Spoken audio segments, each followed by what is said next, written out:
The teen was gunned down here on this block in the early morning hours on New Year's Day.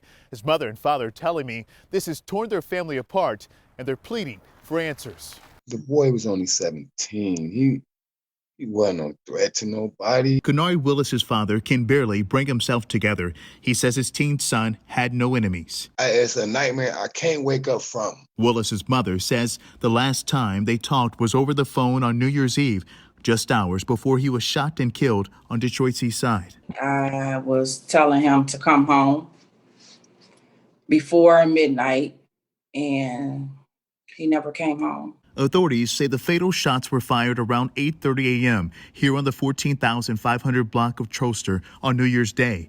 Willis was rushed to a local hospital and later pronounced dead. Every night before we went to bed, he would come to the door and say, you know, he loved us and good night and see you in the morning. The 17-year-old is the first teen to be murdered in the city of Detroit in 2021 after 8 teenagers lost their lives to gun violence last year. Detroit activist Pastor Mo says one is too many. It will behoove all of us and the city to make this city less violent and more youth-friendly. Willis's mother says he wanted to be an architect and would have graduated this year from high school.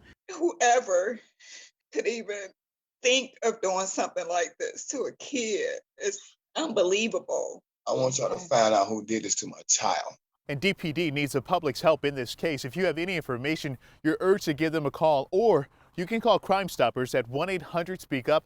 Remember, you can remain anonymous. On the east side, I'm Rudy Harper, 7 Action News.